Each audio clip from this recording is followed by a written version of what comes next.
Olá, graça e a paz. Seja bem-vindo a mais uma aula aqui do curso Formando um Líder de Êxito, também conhecido como Escola de Líderes, Escola de Discípulos, que é o pastor Renato do Instituto Bíblico Shalom. Vou hoje ministrar para você esta aula com base na Palavra de Deus. O tema desta aula de hoje é Conhecendo a Palavra de Deus, a Bíblia. E eu quero ler com você um versículo para darmos base em tudo isso que nós vamos falar hoje, que está no Salmo 119, no verso 105. Ele diz assim: A tua palavra é lâmpada para os meus pés e luz que clareia o meu caminho. A Bíblia, queridos, ela é a palavra de Deus.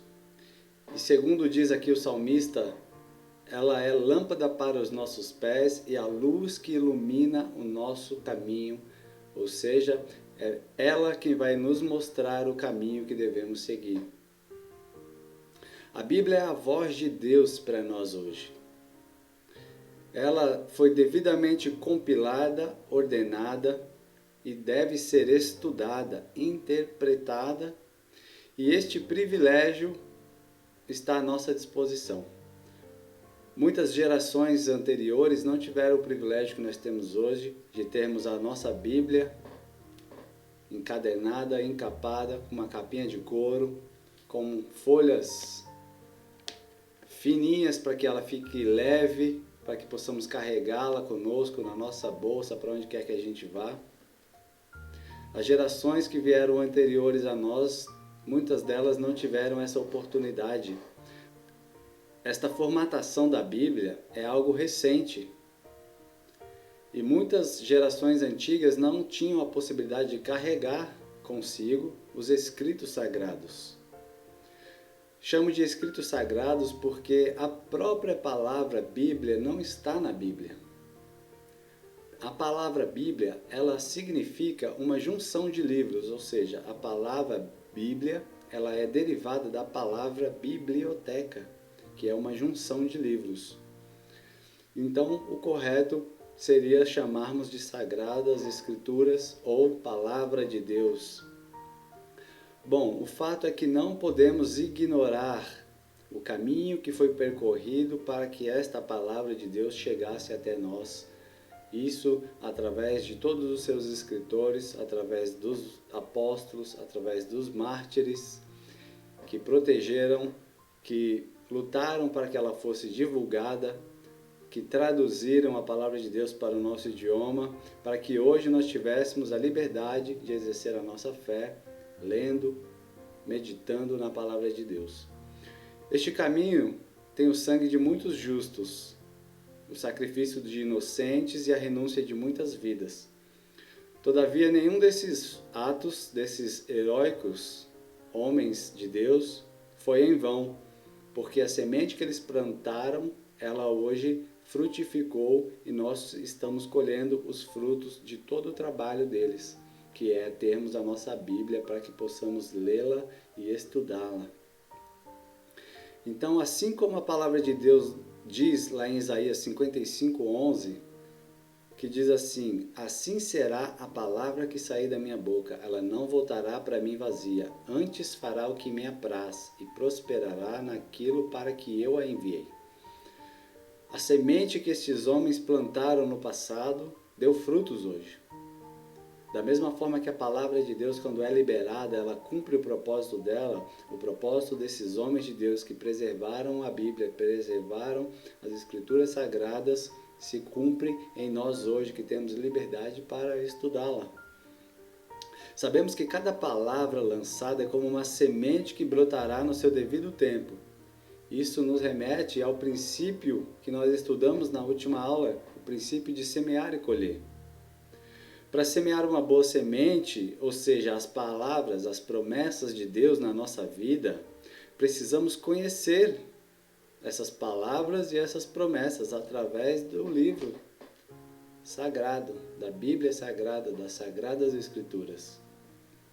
E é fundamental nós conhecermos e retermos estas promessas em nossos corações e em nossas vidas.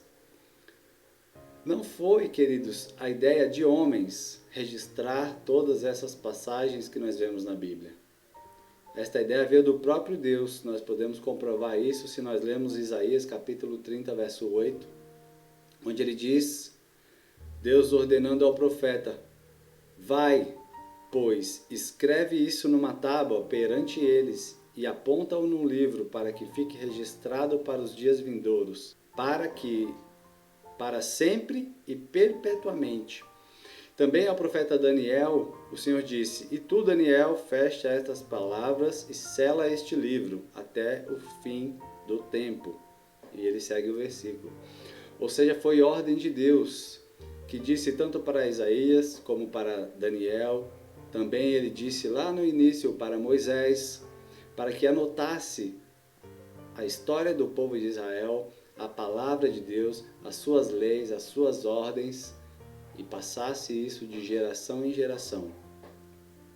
Então, este fato da Bíblia ter chegado até as nossas mãos hoje, ter passado por todo esse processo para que nós hoje tivéssemos acesso a ela, isso fala da soberania de Deus, que a vontade de Deus desde o princípio se cumprindo na vida de todas essas pessoas e também nas nossas vidas. Nós vemos o princípio da soberania de Deus sendo estabelecido na vida do homem, porque precisamos observar as ordens de Deus para nossas vidas e sermos bons mordomos da sua obra. O que será, querido, que fez com que Davi afirmasse no Salmo 119 que nós lemos, que a palavra era lâmpada para os seus pés e luz que iluminava o seu caminho? Também lá em Hebreus 4,12 diz assim que porque a palavra de Deus é viva e eficaz, mais cortante do que qualquer espada de dois gumes e penetra até o ponto de dividir a alma e o espírito, juntas e medulas, também é apta para discernir os pensamentos e propósitos do coração, ou seja, a palavra de Deus tem uma finalidade, ela tem uma função. Além de ser a lâmpada que guia nossos passos, a luz que ilumina o caminho pelo qual nós devemos seguir, ela também é viva e eficaz. Ela é cortante, ela é poderosa para dividir a nossa alma e o nosso espírito. Aquilo que provém da nossa alma e o que provém do nosso espírito. Aquilo que provém de Deus e o que não provém de Deus. Ela também é apta para discernir os nossos pensamentos e os propósitos do nosso coração. Às vezes você tem um pensamento que você pode discerni-lo, entendê-lo através da meditação e o conhecimento da palavra. Você também pode discernir um pensamento e um propósito do seu coração através das Sagradas Escrituras. Você vai compreender se aquilo provém de Deus, se aquilo é a vontade de Deus para a sua vida ou não, se você submeter este pensamento ou este propósito à palavra. Este livro, ele norteia, confronta, instrui, nos anima e também nos corrige.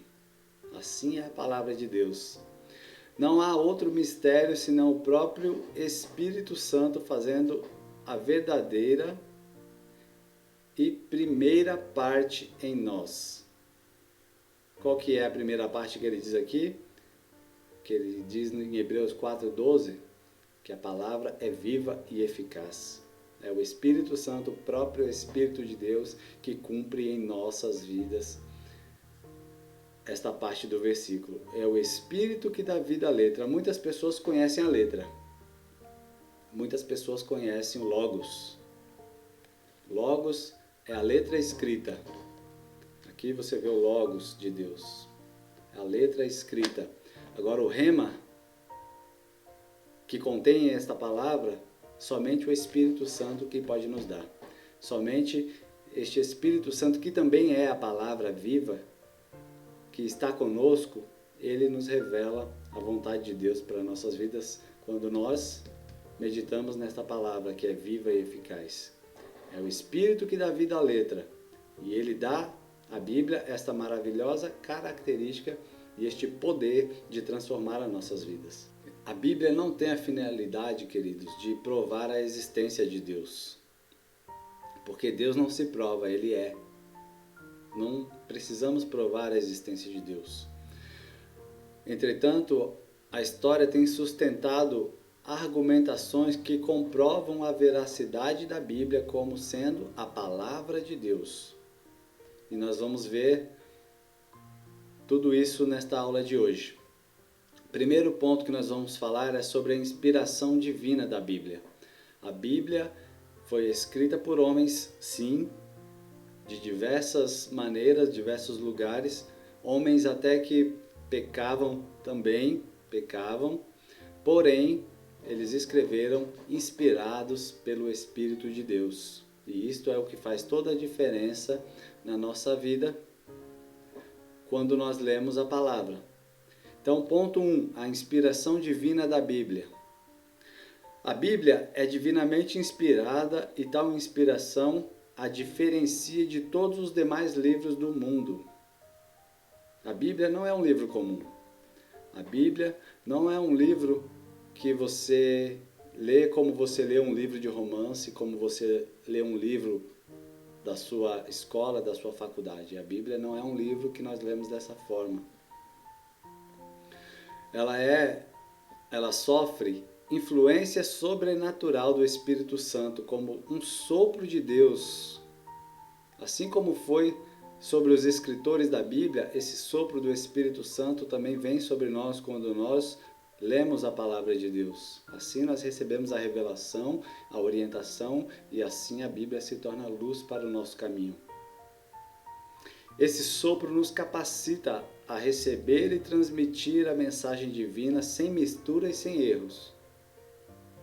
A própria Bíblia reivindica para si mesmo a inspiração de Deus, pois a expressão "assim diz o Senhor" é como se fosse um carimbo de Deus na sua obra. É como se fosse um carimbo de Deus atestando a autenticidade divina da Bíblia. E isso ocorre mais de 2.600 vezes na Bíblia, em todos os seus livros. A teoria correta da inspiração da Bíblia é chamada teoria da inspiração plenária ou verbal, a qual ensina que todas as partes da Bíblia são inspiradas. Então, toda a Bíblia, querido, ela foi inspirada por Deus e escrita por homens. Estes homens usaram as próprias palavras que eles conheciam na época, o seu próprio vocabulário, as suas próprias características dos locais onde eles estavam vivendo enquanto escreviam a Bíblia. Tudo isso para confirmar ainda mais a influência do Espírito Santo sobre a vida desses escritores bíblicos. Então, cai por terra toda a palavra que é lançada contra a Bíblia, que diz que ela foi escrita por homens e por isso ela não tem credibilidade. Se você é cristão, se você crê na Bíblia, crê na palavra de Deus, crê que Deus deixou a Bíblia para nós seguirmos a sua orientação, você precisa também acreditar e crer que ela foi escrita por homens sim, porém homens inspirados pelo próprio Deus. Assim, o poder da palavra de Deus sob a influência poderosa do Espírito Santo vai transformar as nossas vidas à medida que nós nos relacionamos com a sua palavra. O que acontece nos dias de hoje, por exemplo, a pessoa escreve o livro e vem um editor e modela ele todinho para que ele funcione de acordo com os padrões. Assim não aconteceu com a Bíblia. Homens escreveram capacitadíssimos, homens letrados, homens instruídos, homens preparados para a letra, para a escrita, e também homens que não tinham nenhuma capacidade para a letra, homens que eram indoutos, ou seja, homens que não eram estudados, também contribuíram para que a palavra de Deus fosse difundida. Também, inspirados pelo Espírito Santo, contribuíram com a Bíblia. Segundo ponto, a perfeita harmonia e unidade da Bíblia. A Bíblia, queridos, que chegou até nós nos dias de hoje, ela só pode ser explicada como um milagre. É um milagre a Bíblia estar nas nossas mãos, nas nossas prateleiras, nos dias de hoje. A Bíblia é composta por 66 livros que foram escritos por mais de 40 pessoas diferentes, ou cerca de 40 pessoas, num período total onde ela foi escrita de mais ou menos 1500 anos.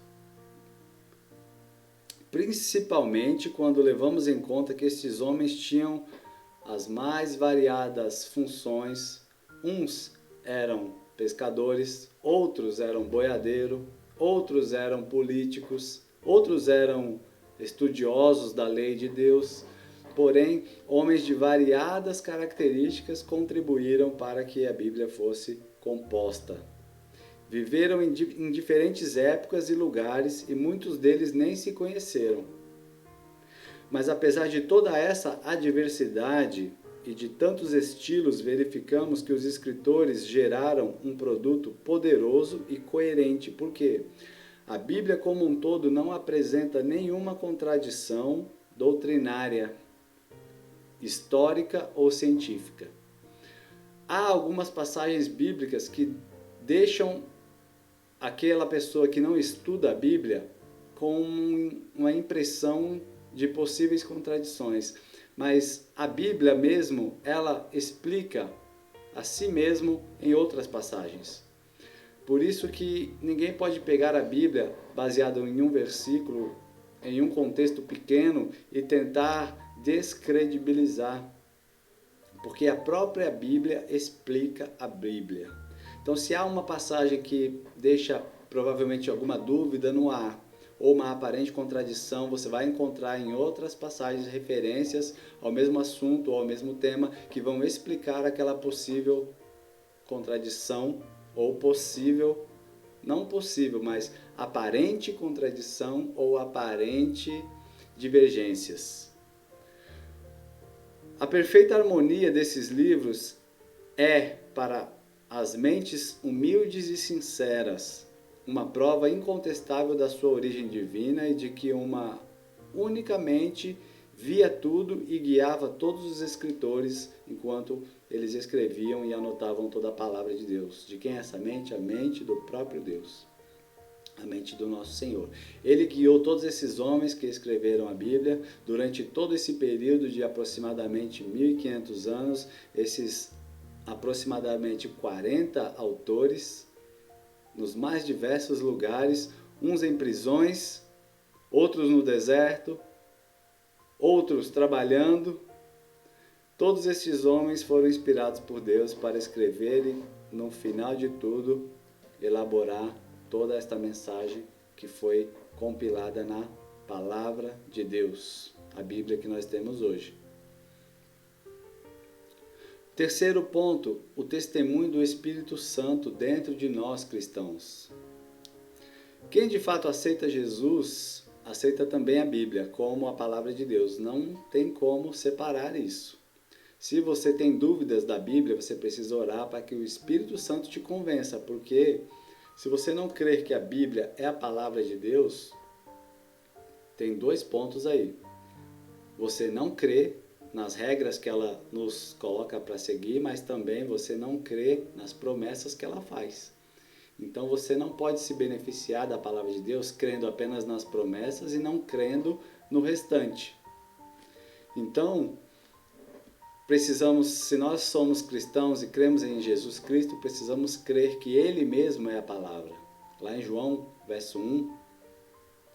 capítulo 1, verso 1, ele diz assim que o verbo era Deus, o verbo estava com Deus, o verbo se fez carne e habitou entre nós. Está falando do próprio Jesus Cristo, ele era a palavra e ele estava com Deus, mas ele se fez carne e habitou entre nós.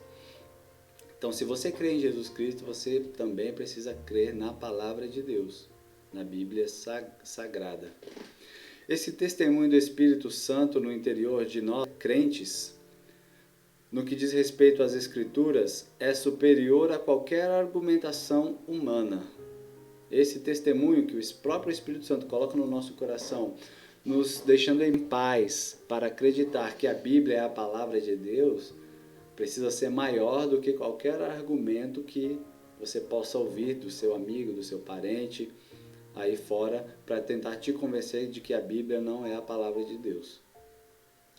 Nós chegamos a ter certeza de que a Bíblia é inspirada por Deus, assim como temos a certeza da nossa salvação, quando deixamos o Espírito Santo trabalhar isso em nós. Então, para seguirmos a palavra de Deus, precisamos crer na Bíblia. Precisamos crer na autenticidade e que realmente ela é a palavra de Deus. No quarto ponto diz assim: a Bíblia, a sua influência benéfica, universal e atemporal. A Bíblia é o livro mais lido do mundo, querido. Ela é o livro mais lido do mundo e o livro mais impresso em todo o mundo.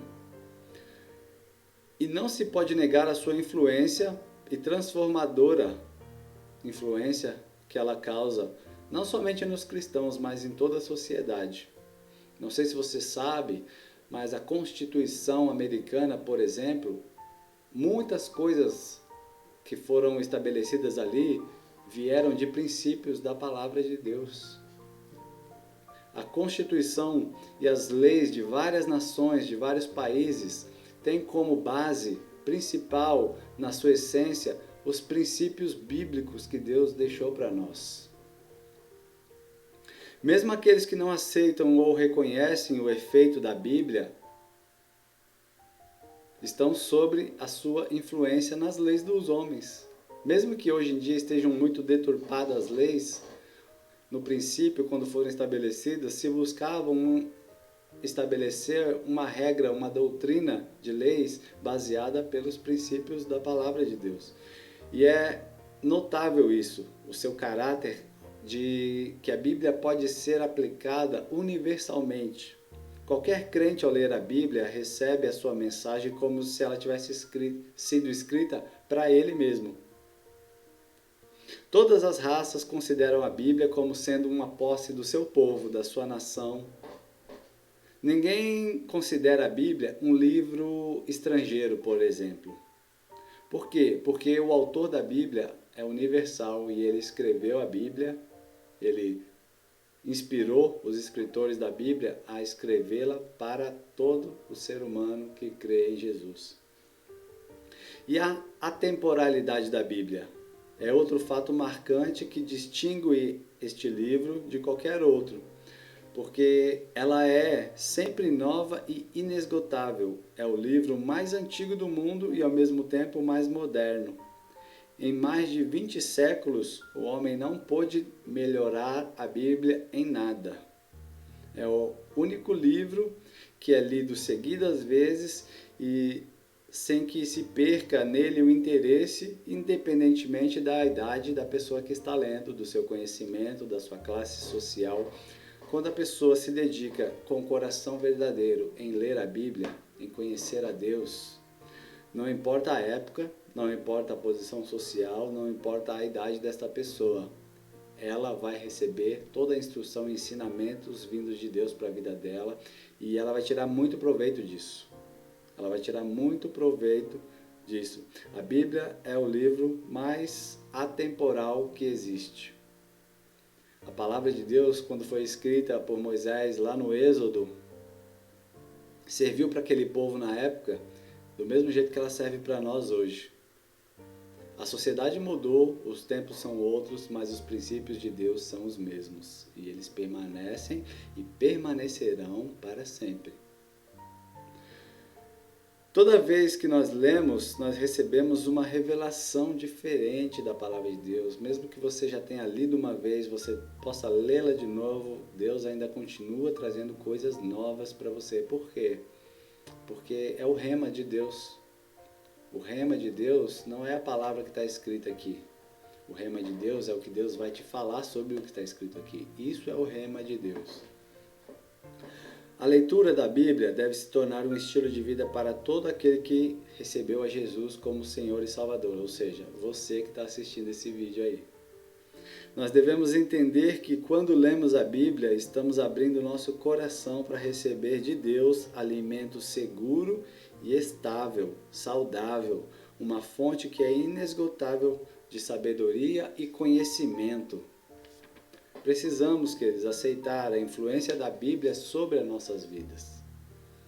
Precisamos deixar que a Bíblia guie nossos passos, que a Bíblia, a palavra de Deus, nos oriente e baseie, norteie todas as nossas decisões. O quinto ponto fala da estrutura da Bíblia. Nós não vamos aprofundar porque isso é um tema bem avançado, que se você tiver a oportunidade de estudar conosco o curso de teologia, você vai poder se aprofundar no conhecimento do livro muito mais do que o que eu vou falar agora. Tá bom? Mas vamos falar sobre a sua estrutura. A Bíblia é composta de 66 livros, sendo divididos em 39 livros no Antigo Testamento e 27 no Novo Testamento.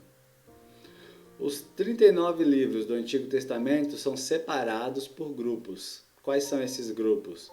Os livros da lei, os livros poéticos, os livros proféticos e os livros históricos. Então vamos lá. 5 livros da lei: Gênesis, Êxodo, Levítico, Números e Deuteronômio. 5 livros que também é conhecido como Pentateuco. Estes livros falam da origem de todas as coisas, da lei e também do estabelecimento e formação da nação do povo de Israel. Tá bom? Os livros históricos são 12. Josué, Juízes, Ruth, 1 e 2 Samuel, 1 e 2 Reis, 1 e 2 Crônicas, Esdras, Neemias e Ester. Estes são os livros históricos. Eles tratam da história de Israel nos seus mais variados períodos. Eles falam da soberania de Deus sobre o povo. Depois ele fala da era dos juízes que regiam o povo. Depois da era dos juízes vem a era da monarquia, quando o povo pediu para Deus um rei. Deus deu para eles o rei Saul. E aí depois de Saul veio Davi, Salomão e seguiu-se aí até a divisão do reinado de Israel. E contém o relato também sobre Judá e Israel sendo levados para os seus cativeiros. Depois vem a reconstrução da cidade com Esdras, Neemias, em conjunto com os profetas. Assim se forma toda a parte histórica da Bíblia.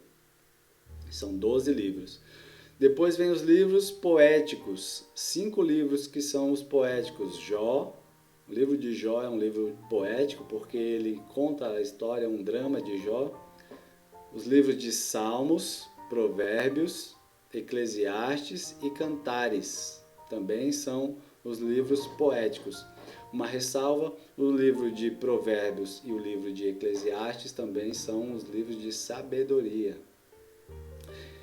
Estes poéticos, esses 5, são chamados assim pelo gênero do conteúdo que eles têm, mas também são chamados os livros devocionais. Por exemplo, o livro de Salmos é muito usado para orações.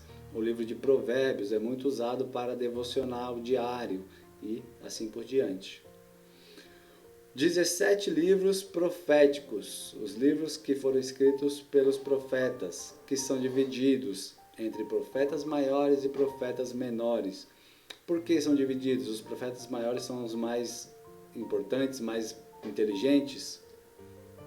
Não, é porque eles escreveram mais conteúdo e eles estiveram profetizando sobre o povo de Israel por períodos maiores, que são os maiores Isaías, Jeremias, Lamentações, Ezequiel e Daniel, e os profetas menores, Oséias, Joel, Amós, Obadias, Jonas, Miqueias, Naum, Abacuque, Sofonias, Ageu, Zacarias e Malaquias. Todos esses são os livros dos profetas, tanto os maiores como os menores. Nós poderíamos aqui falar de várias outras composições da Bíblia. Esta composição que eu passei para você é a composição da Bíblia evangélica protestante. mas a Bíblia católica é composta de uma forma diferente, a Bíblia judaica é de uma forma diferente e por aí vai, tá bom? Nós não vamos entrar nesse detalhe nesta aula. Num sentido religioso, existem livros que foram também encontrados, assim como os que estão aqui na Bíblia, mas não foram incluídos porque foram considerados que não eram inspirados por Deus, apesar de falar sobre as coisas tanto de Deus como da história do povo, eles não foram considerados livros inspirados por Deus. Alguns desses estão nas Bíblias católicas, mas na Bíblia protestante eles não fazem parte. São conhecidos como livros apócrifos. Tá bom? Agora vamos para o Novo Testamento. São 27 livros. Eles estão separados em 4 grupos. 4 deles são os evangelhos. São os livros da biografia de Jesus, contam a história da passagem de Jesus. Um livro histórico, são 21 cartas que foram endereçadas a pessoas ou cidades ou igrejas, e um livro de profecia. Os 27 livros do Novo Testamento também podem ser classificados como biográficos, 4 deles. Falando aqui dos livros biográficos, que são os evangelhos, Mateus, Marcos, Lucas e João. Os 3 primeiros, Mateus, Marcos e Lucas, são chamados de evangelhos sinópticos, que significa que eles têm um paralelismo entre eles, ou seja, eles têm muita semelhança entre eles. Um complementa o outro em algumas coisas, mas todos eles são muito parecidos. O quarto, que é o de João, o Evangelho do apóstolo João, é chamado de Evangelho da Revelação. Também contém a história de Jesus, porém ele contém fatos, alguns milagres que os outros não contêm. Os Evangelhos são os livros mais importantes da Bíblia. Eles descrevem toda a vida terrena de Jesus e o seu ministério aqui na Terra. Todos estes livros dos Evangelhos, eles são a base para que a gente consiga compreender os demais livros do Novo Testamento. E os livros que vêm antes, que são todos os livros do Velho Testamento, são uma preparação para a revelação que está contida nos Evangelhos, que é a revelação do Evangelho que Jesus veio trazer. Então, quando nós indicamos para um novo convertido ler a palavra de Deus, que ele comece a ler pelos Evangelhos para que ele conheça a pessoa de Jesus Cristo. Inclusive, você vai ter aí um plano de leitura bíblica para que você comece a se relacionar com a palavra de Deus, para que você comece a ler a Bíblia também a partir dos Evangelhos. Tudo bem? Então vamos lá. Vamos falar um pouquinho sobre os Evangelhos, bem rapidamente. O livro de Mateus, o Evangelho de Mateus, é considerado o Evangelho da Igreja. Por quê? Ele foi escrito para instruir o novo povo de Deus acerca de Jesus Cristo. Quem era esse novo povo de Deus da época? Os judeus que falavam o idioma grego. Ele apresenta uma estrutura basicamente didática. Este evangelho ele é admiravelmente adaptado a uma igreja intimamente ligada ao judaísmo, ou seja, este evangelho de Mateus ele foi escrito de uma forma para que aquele povo judeu da época aceitasse e recebesse a revelação que Jesus trouxe de uma forma mais fácil. Ele é também o evangelho que traz a mensagem messiânica. Então ele fala muito do Messias, porque é o que os judeus esperavam da época e alguns ainda esperam até hoje, aqueles que não creram em Jesus. Aceita-se que tenha sido escrito o Evangelho de Mateus por volta do ano 70 depois de Cristo. Ou seja, não foi enquanto as coisas aconteciam que eles estavam escrevendo ali. Depois de Cristo, Jesus viveu 30 anos, ele nasceu no ano 0, supostamente. Ele viveu 30 anos e no ano 70 é que foi escrito, então, o Evangelho de Mateus. Pelo próprio apóstolo Mateus, nas terras da Síria, e provavelmente isso fica lá em Antioquia, na cidade de Antioquia. Ele enfatiza o reino de Deus, o reino dos céus e a biografia de Jesus. O Evangelho de Mateus tem uma característica, cada um deles tem a sua. Este Evangelho de Mateus, ele sempre mostra a Jesus como um rei, porque a profecia que tinha para o Messias é que ele viria para reinar. O próximo é o Evangelho de Marcos. Este é o mais antigo de todos. Ele possui apenas 5 passagens que não se encontram nos outros 2 evangelhos sinóticos, ou seja, Mateus e Lucas. Marcos foi relegado a um segundo plano durante um longo tempo, ou seja, ele demorou para ser aceito. Hoje nós sabemos da sua importância na preparação para Mateus e para Lucas. Ele é conciso, é claro, direto, e este estilo agradaria a mentalidade romana. Ele atravessa as abstrações e fantasias literárias. Foi escrito por João Marcos, que era um discípulo do apóstolo Paulo e também do apóstolo Pedro. Ele esteve um tempo com o apóstolo Paulo, mas principalmente com o apóstolo Pedro. É o evangelho da ação e da vivacidade para a origem do documento. Aceita-se a data de escrita dele entre os anos 50 a 65 depois de Cristo, tendo como lugar Roma, e ele enfatiza a Jesus, o Filho de Deus, e a sua obra. O Evangelho de Marcos, ele apresenta Jesus como servo. Ele sempre vai mostrar Jesus trabalhando, Jesus com a mão na massa. Então ele fala muito de serviço. O Evangelho de Lucas, o terceiro dos evangelhos sinóticos. Ele é predominantemente histórico. Normalmente, os trechos comuns aos outros 2 evangelhos estão melhor colocados em Lucas. Lucas era um médico, então ele era bem mais capacitado para relatar os fatos. Diz que ele levantou durante algum tempo tudo o que aconteceu para que depois ele escrevesse. Ele demonstra uma grande aptidão literária, uma riqueza no seu vocabulário. Ele dominava o idioma grego e o autor aqui, o Lucas, que ele não revela, o seu nome, fornece uma introdução literária que declara os seus objetivos ao escrevê-lo. Os métodos que ele empregou e as afinidades com os seus contemporâneos que tinham entendido e empreendido a mesma tarefa, o conhecimento de Lucas abrangia todos os fatos de maior relevância. Ele contém particularidades que não aparecem nos outros evangelhos.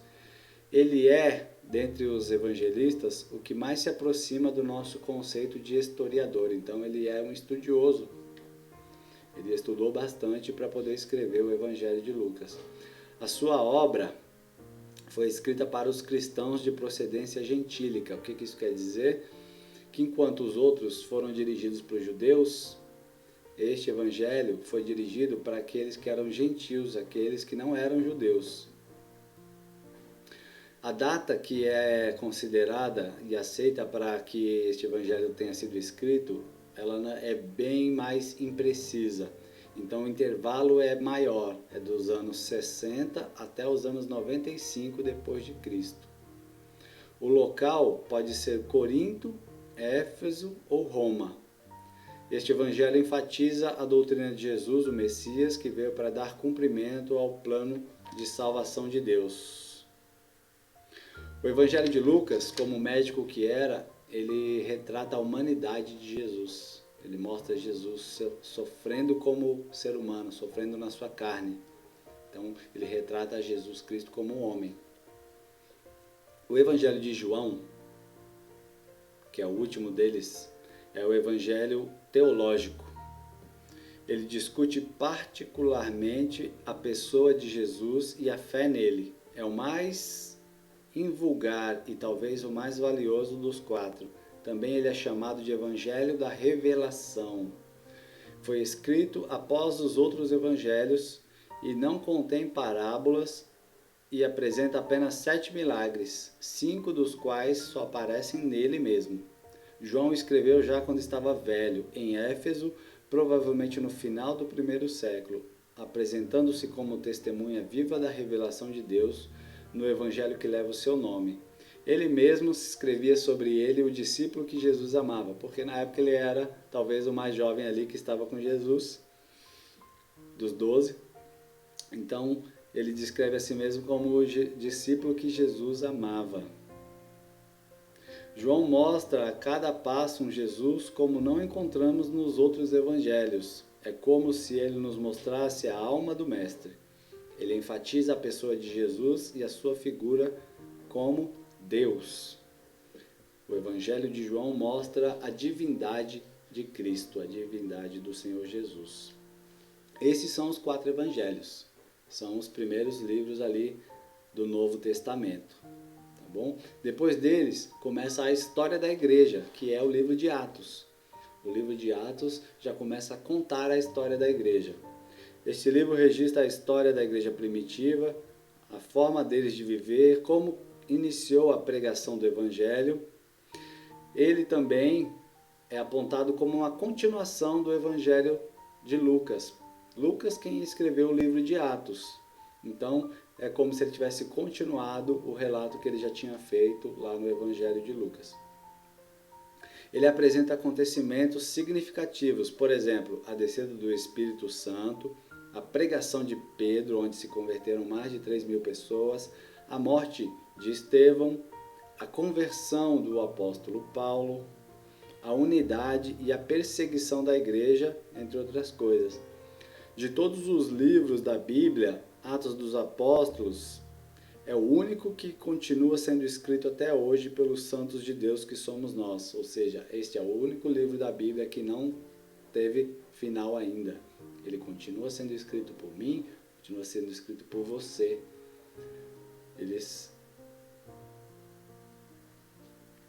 Este livro foi escrito por volta dos anos 80 depois de Cristo. Depois desse começam as cartas, as 21 cartas. Elas vão de Romanos até Judas. As cartas contêm a doutrina da igreja. As cartas foram escritas para os cristãos, as igrejas e as cidades, para doutrinar agora aqueles que já haviam se convertido na fé. Então, as cartas, elas têm a classificação dessa forma, assim, ó. 9 delas são dirigidas para as igrejas, que são Romanos, 1 e 2 Coríntios, Gálatas, Efésios, Filipenses, Colossenses, 1 e 2 Tessalonicenses. Outras 4 são dirigidas para pessoas, Timóteo, a segunda de Timóteo, Tito e Filemão. Essas cartas foram escritas especificamente para essas pessoas. Uma delas é dirigida a todos os hebreus, que é a carta aos hebreus. Aos hebreus cristãos, tá bom? As outras 7 são dirigidas a todos os cristãos. Tiago, 1ª, 2ª Pedro, 1ª, 2ª e 3ª João e Judas.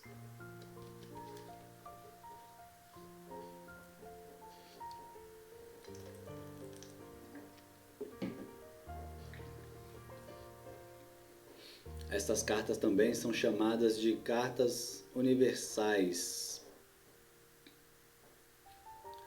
ou gerais, apesar de 2 delas terem sido dirigidas às pessoas, que são a 1ª e a 2ª João. Ou melhor, são a 2ª e a 3ª de João. O apóstolo Paulo se destaca como o mais famoso escritor do Novo Testamento, sendo autor de 13 epístolas, restando apenas 8 para os demais autores. Este fato é digno da maior relevância, principalmente quando consideramos que Paulo não fazia parte daqueles que acompanharam pessoalmente o ministério de Jesus. Como ele próprio afirma, o seu ministério foi dado diretamente pelo Espírito Santo. Isso está lá em Gálatas, no capítulo 1, verso 11 e 12. O apóstolo Paulo é o maior escritor do Novo Testamento. As suas cartas e o seu ministério abrangeu muito mais do que os outros apóstolos. Ele percorreu muito mais cidades, a área que ele levou a palavra de Deus para os gentios foi muito maior do que os outros apóstolos. E restou um livro que é o profético, que é o livro do Apocalipse, a revelação do Apocalipse.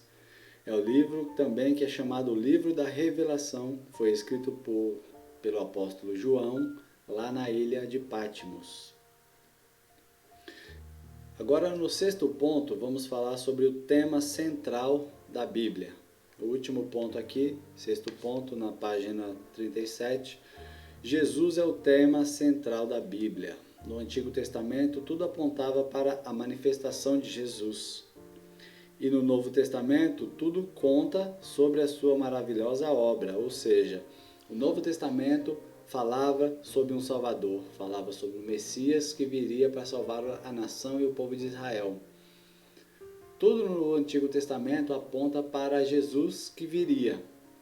Tudo no Novo Testamento fala sobre um Jesus que já veio. Então a Bíblia toda, ela fala sobre Cristo, ela fala sobre Jesus. Em cada página, em cada livro, em cada mensagem, existe algo ali que está apontando para Jesus Cristo. Em todos os livros da Bíblia, fala sobre alguma característica, alguma coisa, alguma simbologia sobre a pessoa e a obra de Jesus. Quando nós pensamos livro a livro, sempre encontraremos de Gênesis a Apocalipse uma mensagem sobre o próprio Jesus. Por exemplo, em Gênesis fala que ele é o descendente da mulher, que viria para pisar a cabeça da serpente. Já em Apocalipse fala que ele é o alfa e o ômega, o primeiro e o último, o princípio e o fim. Tudo isso está falando sobre Jesus.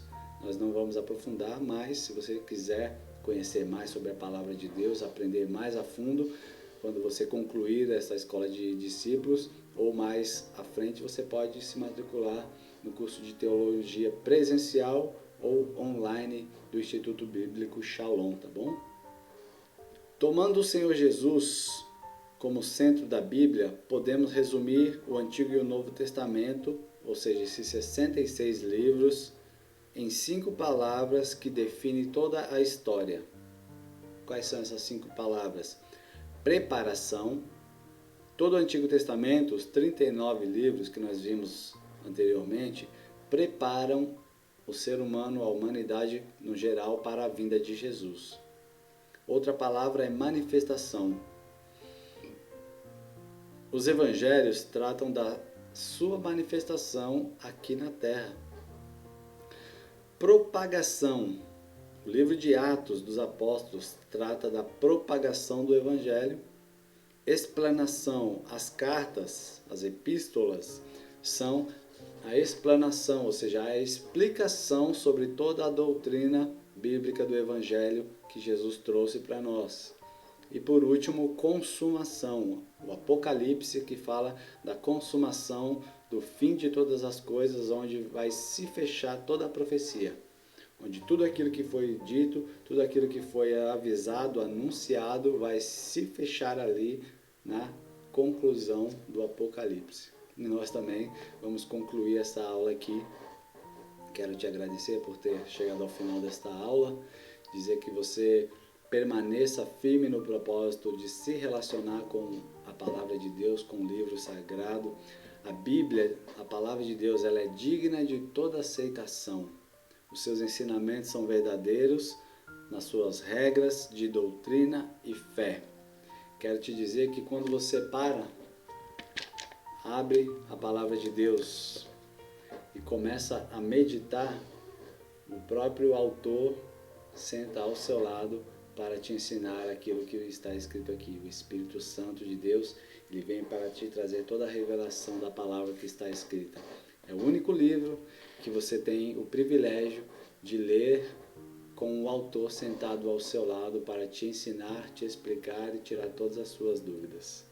Então, que você possa fazer um bom uso desse privilégio que o Senhor Jesus te deu. Não esqueça de pôr em prática a leitura bíblica diária e o seu devocional para que você continue crescendo em graça e em sabedoria na presença de Deus. Fique com Deus, que a paz do Senhor Jesus esteja sobre a sua vida.